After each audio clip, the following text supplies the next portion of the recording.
Welcome back. Sarah McLean, Executive Director of Project 31 and Co-Chairman of Paint the Town Pink, and Steve McLean, Co-Chairman of Paint the Town Pink. We are at the Oklahoman's video studio for Parties Extra. I'm Helen Ford Wallace, and welcome you all. Thank you for having us. We're Guys, excited to be here. We are always happy to see you two, and you all look so happy. Thank you. We are. You are. So we want to hear about Project 31, what's going on, and your 4th annual fundraiser. Right. So Project 31 is a local breast cancer foundation, and we concentrate more on the restoration of the survivor and their families. So we come alongside the medical community and really help with the emotional side as far as ups and downs of depression, self-image, intimacy issues, and we do that through peer-to-peer support groups. So currently we're collaborating with 10 hospitals between Oklahoma City and 10? Tulsa. Yeah. Did you all? You didn't start with 10. No, we started with 1. I seem to remember that. It was in 2014. We started with 1, and it's just continued to grow every year, just because there's a need. People need community. They need one another. And your event then benefit. I mean, you benefit so Project 4 years ago, 31. we decided that we wanted to do an event where we could just put cancer to the side for one night and come and just celebrate life. Cancer, breast cancer specifically, really seeks to steal every part of who you are as a woman, from your breast to your hair, intimacy, your fertility. And I thought it would be really cool if we could just have a fun night where you get to dress up, put your makeup on, come together, wear your wig, don't wear your wig, whatever fits your fancy, and just have fun. And so we're gonna have a charity casino and a DJ and a great meal, and we get to come alongside with our partners and just have fun for the night. And when and where? You wanna tell them? It is Friday the 19th. October 19th. October 19th, just next week, at the Bricktown Event Center right here in downtown. And I liked it when you said you just can take your wigs off. That's the best part. Yeah. It is the most beautiful thing, because she's done a fantastic job, her and her staff and all the volunteers. There's a pink carpet, not a red carpet, and they get out of their car, they get to walk down the pink carpet. It's decorated unbelievably. We've got some amazing sponsors that donate all the flowers and all the decorations, and everything is beautiful to make them feel pretty. Because you realize, like she said, breast cancer takes everything. So it was hard for her and I to go do anything early on in her treatment. She didn't want to leave the house. But there's strength in numbers. You put a group of them together. Well, you watch them walk in, and they're all beautiful. And then all of a sudden you look out an hour, hour and a half into the night, wigs are taken off, they're dancing. You're like, I'm hot. It's a blast. That's my favorite part, is just to see them relax and have fun. Oh my gosh. Well, and you're a 2-time survivor for that. So I was diagnosed the first time when I was 26 in 2003, and then 8 years later, another cancer showed up, and I was 34 at the time. But cancer-free, healthy, and we're doing great now. Well, okay, so how did Project 31 start? Just with you Well, wanting Steve to and do I, that? Yeah, he's awesome, because I really Just kind of found us. Well, I went inside after we started going through everything, and because I really struggled with depression and self-image, and I didn't have anybody to talk to. I didn't feel like anyone understood me, and thankfully, he just kept reaching out, trying to find somebody for us to talk to. It took him about 9 months, and he found a psychologist who was also a survivor for us to talk to. And so we went and met with her, and from the first time I met with her, she really helped me understand that I had been going through a grieving process, and nobody had talked to me about that.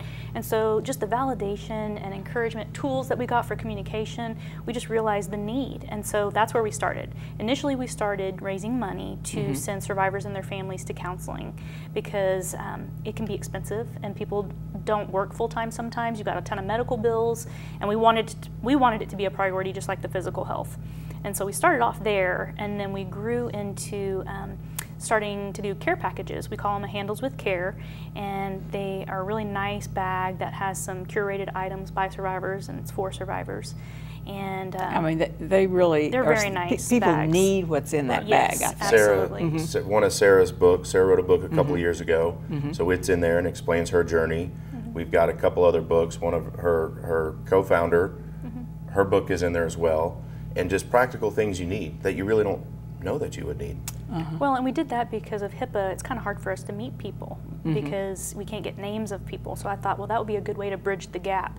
And then from there, the imaging center where I was diagnosed, they came to me and asked if I would consider leading a support group. And honestly, I really wasn't crazy about the idea at first, because I felt like in my mind I had stereotyped a support group to be a place of negative, toxic, you know, people who just want to stay in a place of despair. And I was like, that's not me. And I knew God was telling me, no, I want you to come in and change it. And so, you know, we started off with the intention of creating a place of hope and encouragement. And so we really come in and educate, we equip them, empower them, and so it's great if we can catch them when they're first diagnosed. And so the trajectory of their journey looks so different than what mine did. The best part about the support groups, they're so well thought out. Sarah will bring in the specialist, the best surgeon. Here's the latest and greatest things that were going on for surgery. Psychologist, general, nutritionist, and you know, health instructors, yoga instructors, how to stretch from scar tissue, things like that. Then they do fun things. They'll do, an art therapist comes in and they'll do art therapy. They'll do painting. They do a lot of really interactive things with each other that brings that community together. And it's really neat because once they get into the community and they start to meet people, they start to make friends, and then they just want to stay. And so it's just really neat to see how something bad can be something so good. And Steve, then you've taken over some of those classes too. So tell us what you've done with the men. The fun part is we'll do a lot of couples nights, and you kind of see what husbands were drug along and which ones want to be there. Each of the men's pretty difficult. You know, we're very prideful by nature, and we don't really want to be out there as needing something. But the reality is we all need help. Men, women, all of us. I didn't know how to go through this with her. I didn't know how to be there for her. I didn't understand how to fix it. I couldn't trade places. I had to learn to deal with it. And I had to deal with it by myself because nobody was going through what I was going through. None of our friends, none of our peers, nobody. I was by myself dealing with all of it. Yeah, we were very 26. young. So now that we have a lot of men that have gone through this, we have a great pool of resources that we can help other men walk through it a whole lot easier before they mess something up. Because that's the truth. I just love it that you all tell your story in such a realistic way. And I mean, so people can really understand how cancer does impact families. I mean, it does. Well, unless you've walked it, it's really hard to fully understand all the ups and downs that come with this kind of diagnosis. And we just want to help people understand that you're not alone, that you're not crazy, and that there is somebody who can help you. Okay, so we'll go back to the gala. And does everyone wear pink? You can if you want to. You don't have to, but sure, if you want to. What will you all wear? I'm wearing a pretty gold dress. I'll have my pink tie on with my suit, my tux, and I always wear something pink. Good. Okay, so and then you all, is there a speaker and honorees and what goes on? So Marky Martin will be our MC, and then I will speak, and then he's going to help me present our Survivor of the Year award, which we started doing about 3 years ago. And that's a secret, isn't That's it? a secret, so you have to come to find out. And survivors get to come for free. Yes. So if you want to go to the website, you do need to register, but there's a Survivor ticket on there, and then there's additional individual tickets that you can purchase as well. But it's just to help us continuing the mission and continue to grow. Any new books on the horizon? Well, we haven't. Been talking. Yeah, we're talking. We're stewing on some ideas, but we haven't actually pulled the trigger yet. There will be one coming soon.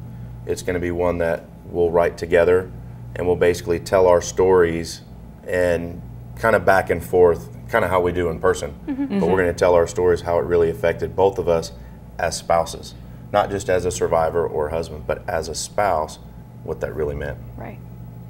Well, you all have it down, I think. I mean, you really, I mean, you've done some very wonderful things for a lot of people I know. Thank you so much. Any way we can encourage. Other projects going on? Do you have other projects during the year? Well, we do some other events during the year. In May, we do an event called Clink for Pink. And then in July, we do an event in Tulsa called Step Up to the Plate. And then obviously Paint the Town Pink is in October. But we are trying some things with retreats now too. So I'd like to be able to start taking groups of women and couples on marriage retreats. So we're experimenting with that right now. And tell about the mentor program that you've set up. So I knew, as far as sustainability, obviously I can't be in all these hospitals at once. And so I knew I needed a team of people around me. And I really just felt like God was saying, give these women purpose in their pain.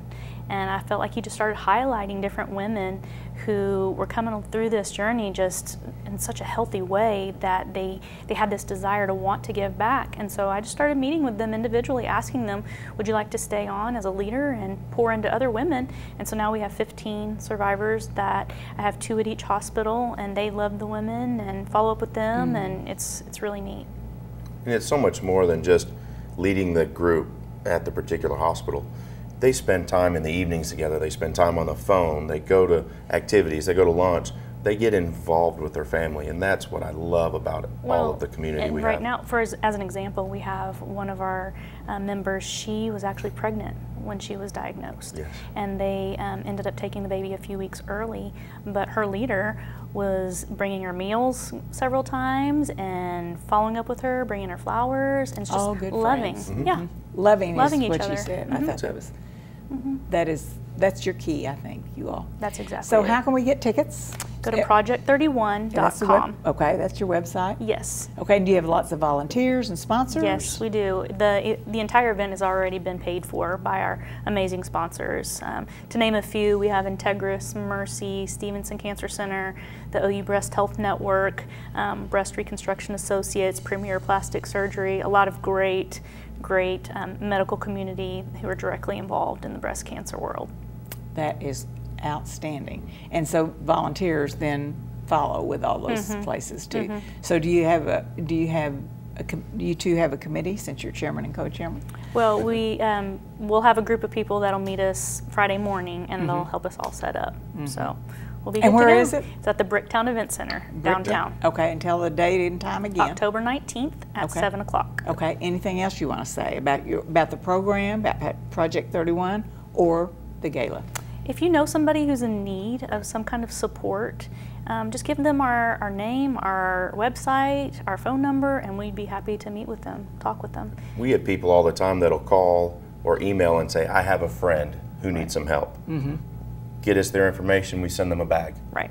And that gets us in contact with them. We've got people all over the place. We just connected with some ladies in Florida. We've got ladies in Tennessee. Where else? Texas, all over the place, and that's where it's going to grow nationally. And everybody needs help, so we're going to help as many people as we possibly can. We definitely need more sponsors. We need more funding. Each year, the need grows. When we go from 2 hospitals to 8 hospitals, now to 10 hospitals, they all cost money, and it costs money to hand these bags out to thousands of women. And we need to keep that funding going so we can reach more people and love more people. Right. And statewide, you're pretty statewide in Tulsa. Yeah, and we're doing some experimenting too with telecasting because people in rural areas don't have as many resources available. So we're experimenting with that as well. Webinars. That's awesome. You all, good job. Okay, anything else about Paint the Town Pink? Buy a ticket, come. Buy a Come ticket, enjoy it. come. Yeah. Yeah, you have to wait a whole nother year to come. Yeah. Do you have a band? We have a DJ this have a year. DJ. DJ, okay, and that'd be Charity fun. Casino. And a casino. Yep, It's really fun. it is. It's a is. lot of fun. Okay, well, thanks Sarah and Steve for hosting this event to give breast cancer patients and their families a chance to celebrate survival. You all saw what you needed to do, and you did it. So your Paint the Town Pink Gala definitely needs to make the community aware of the cause, and as you noted in your press release, every year we come together to celebrate survival. There's a dinner, there's dancing, there's music, and most importantly, there's love. It is so important, you all. Congratulations. Thank you. Thank you.